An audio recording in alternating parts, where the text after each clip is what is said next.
Bonjour chers élèves, je suis très heureuse de vous retrouver pour une nouvelle vidéo. Cette vidéo va être consacrée à la rédaction d'un CV. Donc notre objectif pour aujourd'hui, c'est identifier les caractéristiques et les composantes d'un CV, puis on passe à la rédaction d'un CV. Notre objectif aujourd'hui, c'est d'identifier les caractéristiques et les composantes d'un CV pour que vous puissiez rédiger par la suite un CV. Donc la question qui se pose toujours, c'est qu'est-ce que c'est qu'un CV? CV est une abréviation qu'on utilise couramment. Elle reprend les deux initiales de l'expression curriculum vitae, qui vient du latin et qui veut dire parcours de la vie. Donc, de ce fait, on peut déduire que le CV est un document qui reprend et retrace l'itinéraire, le parcours, que ce soit professionnel ou bien scolaire, d'une personne. Le rôle du CV consiste à renseigner l'employeur ou bien un responsable sur les qualités et les compétences de la personne en question. Ensemble, nous allons découvrir les principales rubriques d'un CV. Un CV commence toujours par l'indication de l'état civil. Dans cette rubrique, on est appelé à mentionner obligatoirement le nom, le prénom, l'adresse, numéro de téléphone et les mails pour qu'on puisse être facilement contacté. Quant à l'âge, la nationalité et la situation familiale, ce sont des éléments qui peuvent être considérés comme des atouts pour que vous puissiez obtenir un rendez-vous. Maintenant, on passe à la deuxième rubrique consacrée à la formation ou bien diplôme. Dans cette rubrique, on est appelé à mentionner toutes les formations suivies, tous les diplômes obtenus. Pour pouvoir les citer, on commence tout d'abord par l'année, c'est-à-dire le début et la fin de cette formation pour mentionner la durée. Puis, on cite le nom de la formation. Par la suite, on cite les coordonnées de l'établissement où on a suivi cette formation.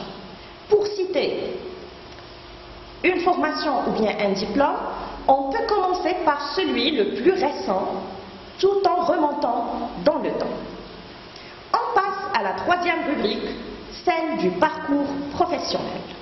Dans cette rubrique, on indique tous les métiers exercés, tous les stages effectués, autrement dit, toute expérience professionnelle qui peut enrichir notre CV.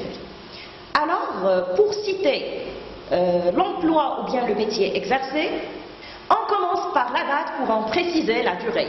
Puis, on nomme le métier exercé, puis le nom de l'entreprise et sa localisation, sans oublier bien sûr la ville et le code postal, puis les tâches effectuées, les missions accomplies et les responsabilités. Maintenant, on passe à la quatrième rubrique, celle des connaissances et des compétences.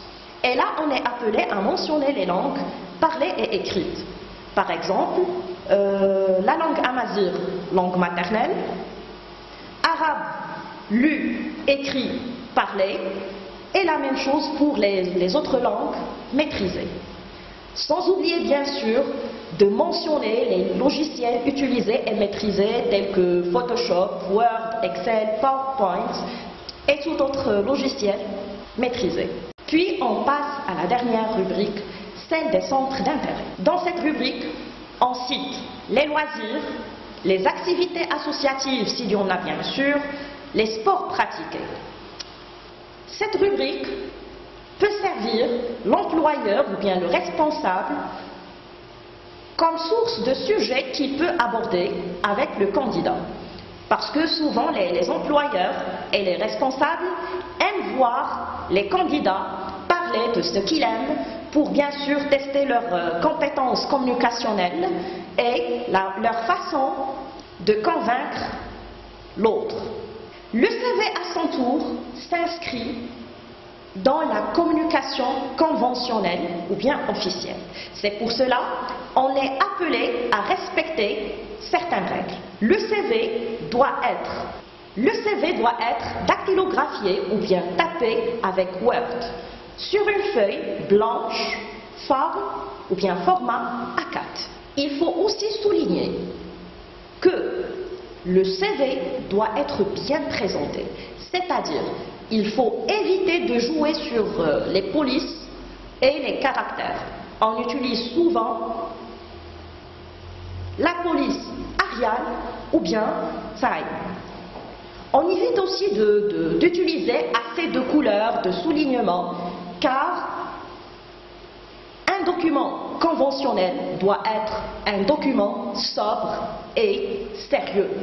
Deuxième élément, ou bien deuxième conseil, c'est qu'on ne signe jamais un CV.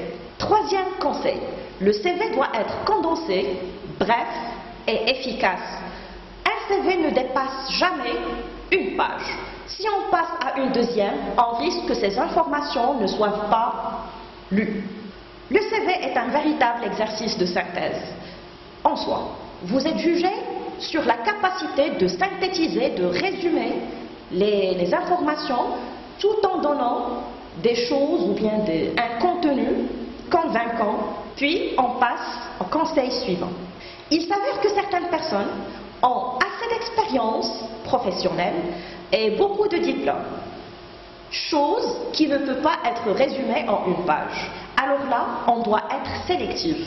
On doit sélectionner les renseignements, les informations qui peuvent être pertinents et servir notre CV et en fonction du poste recherché ou bien de la formation choisie. Conseil suivant, et qui semble être un conseil en or, c'est qu'il faut donner des renseignements authentiques sur vous. Il ne faut pas chercher à enjoliver ou bien embellir son CV tout en ajoutant des diplômes ou bien des expériences que vous n'avez pas, parce que vous risquez de perdre le poste que vous cherchez à obtenir ou bien la formation. En éliminant les dates et les entreprises et nos formations suivies, il faut être bien précis, prendre ou bien faire attention aux dates, les noms des entreprises, en essayant toujours de respecter et de citer les noms d'organismes et d'entreprises précisément. Finalement, il faut être clair, permettant à l'employeur ou bien à un responsable d'identifier rapidement votre profil. Maintenant, on passe à un prolongement, exercice proposé. Vous voulez vous inscrire dans une grande école, université, institut de votre choix. Vous avez déjà rédigé une lettre de motivation pour pouvoir postuler pour cette formation. Alors, je vous laisse le soin de rédiger le CV accompagnant de cette lettre de motivation. Merci pour votre attention et à la prochaine.